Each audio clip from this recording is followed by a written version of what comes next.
Yo, what's good, family? Welcome back to the channel. You already know I missed y'all, man, and I hope you miss your boy too. And if you're brand new, welcome to Think Rich Media. Go ahead and hit that subscribe button right now, because this is where we keep it real and bring you all the realest content. You know, all the most intriguing stories in the culture, and we're gonna keep it real every time. Real rap, no cap, and that's just that, man.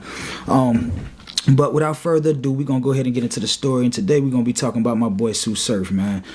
First and foremost, I'm praying for you, brother. You know what I mean? I hope you get through your situation and all that. But as y'all might already have heard, but if not, my boy has been arrested on R.I.C.O charges. Yes, you heard me right, R.I.C.O charges. Once again, man, I swear it's like for these rappers and these entertainers, R.I.C.O charges and cases then became like the brand new Jordans. Everybody getting them straight up. But bottom line, my boy was caught in Jersey City on Thursday afternoon. I think it was Wilkinson Avenue, something like that. But him and his girl was in the crib. And of course, you already know how them boys coming, man. When them alphabet boys come, they surrounding the whole crib. You ain't getting out of there. But, you know, just like any gangster, once he seen them boys outside, he tried to get out of there through the back door. Him and his girl seen them boys outside and ran back in the crib, man. And they say he was barricaded up in there for a little while until, you know, negotiators came in and brought him out safely. So I'm glad he got out safe. I'm glad, I don't want him to be going through what he going through, but at least they ain't shoot my boy up. You feel what I'm saying? So I'd rather him just be in that jail cell safely and not had to lose his life in that situation. But bottom line, they tried to kind of like hype it up, talking about he was barricaded in. That don't mean he nailed the doors up or no crazy mess like that. It just mean he wasn't coming out willingly. You feel what I'm saying? But I know what he was probably doing. He probably ran in there, hit everybody that he cared about, let them know the situation. So, probably pretty much telling them like, look, if y'all call my phone and I ain't answering, this is the situation. I love y'all, and it's pretty much a wrap. It's going down right now. You feel me? And even his manager said it. You know what I mean? Quiet. And I'll go ahead and play a clip of that real quick because he spoke on it as well. So I'll play that real quick. Like, this shit got me sad as hell. Shit. Yo, the nigga called me, bro. I heard him yelling his name. Like, that's the word when you told me that. I said, yo. The nigga on FaceTime, like, yo, they got this shit surrounded, bro. It's over. I'm like, word. He like, yo, I just called to tell you I love you, bro. This shit over. He like, yo, they outside. They like, yo, come outside before we come in. He like, yo. And you heard him saying that. But I heard him. He like, yo, I'm coming. I'm coming. And they just yelling. They're like, yo, don't make us come in. He like, yo, I'm coming. He like, yo, I'm going to call you back, bro. I love you. And that shit just hung up. Yeah, he called me at 1. I woke up. I seen all y'all. It was just like a success. I was at 09. I looked. I said, I ain't even have to call nobody. This is the second call that I'll never forget from this nigga. He called me when he got shot. And then he called me while he about to walk outside and go, this shit is crazy. You call 1 quad. This shit is crazy. Call 1 quad. Shit is crazy, bro. His mama are real when she actually had some words to say on this too. You feel what I'm saying? So I'm going to go ahead and let y'all hear that real quick. You guys pray too, that everything works out for the best. We know how it go when, things happen. But this go round, I'm in a good space with it. My son has been doing very well for himself. Your past will come back to haunt you. Y'all remember that. Clean your noses. Clean your noses. Thank you. Continue to pray for him. Everybody. There's so many people who, my brother this, and I'm there, you need me, I'm this, that, and the other. I have so many outsiders who've reached out to me, who's come to me, who showed up to me and for me. But I'm going to keep my mouth shut about that too. Anywho, again, respectfully, I have a 13-year-old granddaughter, and I'm just asking, all the freedom ways, she is aware, but what I'm saying is the pictures, thank you, love you guys too.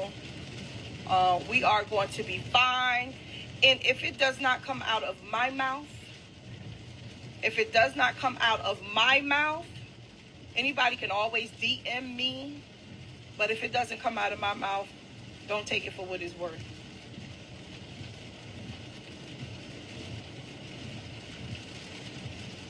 I'm strong. I'm a mother and I'm black. That's how I'm doing. Thank you. Just keep him in prayer. Keep my family in prayer. You know, don't give up on him, because he definitely didn't give up on himself. He's strong right now. I've talked to him several times. I talked to him through the whole process.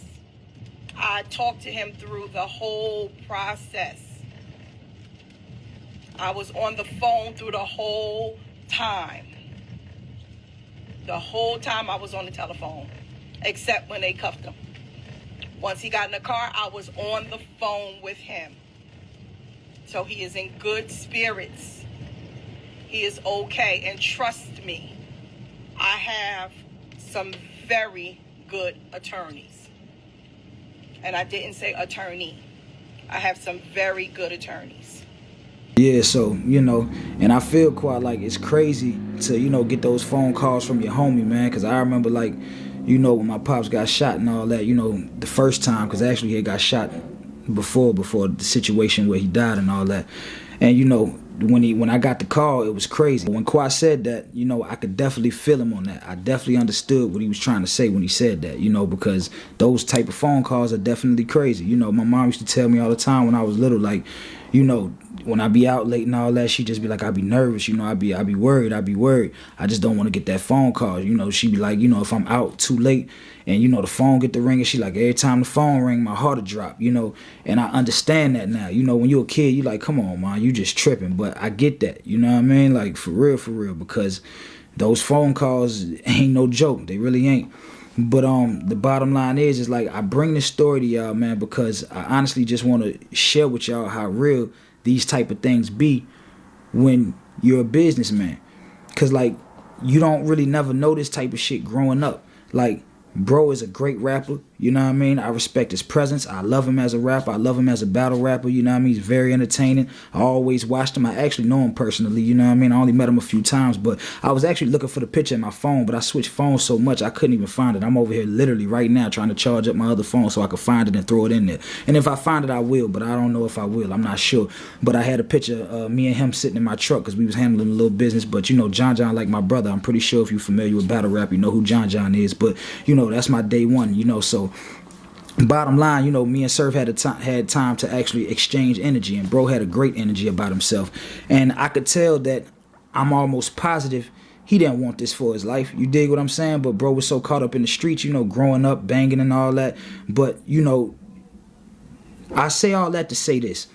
As you growing up, man, you never know who you gonna become. You know, so it's like getting too caught up into this street shit while you young can come back and bite you in your ass at the wrong time, bro. Like, you feel what I'm saying? Like, and another thing, like, when you're grown and you handling business, you got to leave that street shit out. Like, everybody got an ego and want to keep that street shit going, and because they still in the hood, they want to feel like they repping for the homies, and the homies gonna love them when they go back because they keep banging they set every time they on stage, and like, it's just, it's no good, man. It's no good. It's like, you know what I mean? Like say for instance, this clip right here. That guy shot at you. Hooked to machines, he'll be breathing with a monitor. New nickname gonna be J Electronica. Neighborhood Crip, nigga. Neighborhood Crip, nigga. Neighborhood Crip, nigga. Neighborhood Crip, nigga. Like that right there, like, don't get me wrong. Like, I understand, you know what I mean? Like, it's street shit, it's real street people inside of this industry as far as battle rap and things like that, and they all bang their sets. I get it. But at the same time, y'all have to realize that people are watching. Not only regular people, police is watching. And the minute you say you affiliated with a gang and this, that, and the third, and you done been through so much, you know, Surf and been shot already, things like that, bro, they start to follow you. They want to know what you into, you know, and they probably was watching bro before he even got this hot. Who knows? Because, I mean, the way he talking his raps, like, he pretty much been getting it in the streets. So they might have already been on him, or his clique, or whoever he hang with, or whatever the case may be. But the bottom line is when you doing business, you got to learn how to leave that behind. Like, one guy I can give you that's always about that, and he's on top right now, is Lil Baby. You feel what I'm saying? Like, Lil Baby even explaining in interviews, like, why he don't got tattoos, and you feel what I'm saying, and certain things. Like, and if you know, in the streets, like he be in little shit, you know, he is certain little people he be beefing with or whatever, but he don't go too crazy with trying to get into that over the records. Even if he say something, it's kind of like on some subliminal shit, which ain't no him being a sucker. It's just him leaving the bullshit out of the business, but still speaking on it in a way to where the guys that know can hear them joints and be like, oh yeah, we know what's up. You feel what I'm saying? But it's like, you got to leave that street shit in the streets, man. If you want to prosper in business, that's just how it goes, bro. You bring that street shit too close to your business, 9 times out of 10, it's going to come back and bite you in your ass and ruin what you got going on. It's done happened a million times, bro. And this is one of those times where it happened to Surf.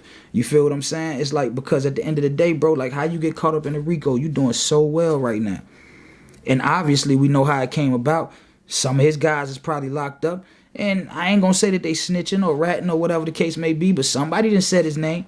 You feel what I'm saying? Or maybe even if they didn't say his name, like I said, maybe the boys was already watching him and they already know he affiliated with that clique. And now that clique done start getting wrapped up and they gonna tie him to it, because that's what a R.I.C.O is. They pretty much get you for affiliation, bottom line. You know, if you want to know exactly what it means and all that, you can go look it up. I'm not gonna get into all that. But the bottom line is the R.I.C.O came out to take down the mob. You know, because at the end of the day, real mob bosses don't touch no work. They don't do no crazy talking over the phone. You couldn't catch them. You know what I mean? If you had to really rely on catching a mob boss doing crime himself, you would never be able to arrest him. So they came up with the R.I.C.O so that they could tie the bosses to the stuff that the little guys did. You know what I mean? And pretty much put them in cahoots with the whole organization and the whole everything that was going on up under the organization, and you know, any crime that was committed within the organization. You dig what I'm saying? So, you know, that's pretty much how that go, man. And of course, being that he's probably like the most popping guy in his little organization or in his clique or whatever the hell is going on, they're gonna automatically claim that he's the mastermind. He's the ringleader. He's the boss. That's what they do, man. You know, he's the one running around with the big notoriety. He's probably getting the most money. You dig what I'm saying? He got all the jewels on, things like that. So that automatically paints that picture for you. You know what I mean? Even if that's not the case. So it's like, it's a sad situation, because it's like a lot of times, especially at this time in his life and a lot of these guys' lives that get wrapped up at the peak of their career, they don't really be on that no more. Yeah, they hang with the homies. Yeah, they bang. I ain't saying that they turning to suckers or nothing, but they not really going as hard in the streets as they once was. And now that they're starting to see a little success and getting a little money and things like that, I'm pretty sure in the back of their mind, even if they don't tell the homies this, they pretty much thinking more business oriented now. Now they trying to think about how they can really take their business up through there. You know what I mean? Build their brand even bigger. You know, take it through the moon. You feel me? And everybody knows at some point in life, especially once you start to be successful, that, okay, I got to start to turn this shit around or I'm not going to get any bigger. You know? So it's like, and it always seems that them boys come knocking right when whoever that person is in that position starts to kind of think like that. Like, okay, it's time for me to turn up. It's time for me to really to make this legit shit something real, you know? And the minute they start thinking that, here them boys come knocking, man. You know, because they don't want to see you go too far. They gonna let you get a little bit because they love to take it from you. So see, it don't satisfy them to get you while you a little peon and you ain't really getting no money and you just in the streets penny pinching and, you know, making a little chump change and, you know, selling these little packs and all that. They don't care about that. They want you to get the cars and the houses and the big notoriety and the name and the change. They want all that because they want to come seize all that. They want to come smile in your face while they take all that shit from you. That's just how it is, man. And it's like, you know, like say for instance, pictures like this one right here. You know, I wouldn't want me for this type of shit to be shown while I'm out there as a brand. And I'm going to tell you why. Because at the end of the day, people pick and choose. Like, it'll be an office you step into them because you got all this blue on and these rags and you claiming all this and they happen to see one of your battles and you 6060 neighborhood and all that. They'll just use that against you. Just because it just might be a white man who really just don't want to do business with a black guy. And he really don't got no other reason to down you but that. And once he see that, then he just use it against you. So it's like you can't shoot yourself in the foot, especially when you really out here starting to heat up and get you a bag. You know, you got to be careful, man. You got to be careful. So now my boy is wrapped up. You know, he arrested as we speak, and we already know it's the feds, man. So, you know, bottom line, bro probably gonna have to do a little time, you know, and I hate it because like I say, he at the peak of his career right now. Probably was gonna continue to go up, who knows? But, you know, at this point now, we'll never know. You feel what I'm saying? I mean, when he get out, I hope he can get out and hit the ground running or whatever the case may be. But, you know, this is definitely gonna put a little hold to what he had going on, and I hate it for him. I really do. So, you know, I ain't gonna make this one too long, man. I just wanted to holler at y'all. And, you know, like I said, you know, Tsu Surf, my prayers go out to you and your family, man. On that note, family, please don't forget to like, comment, share, subscribe, and please hit that post notification bell so that you can be notified every time I drop something, because you know I'm coming with the realest content, and I'm going to always keep it 100 with you. And please don't be afraid to tell me how you feel in the comments. If I'm wrong, right, if you agree, whatever, let's talk about it. But I love y'all, family. Till next time.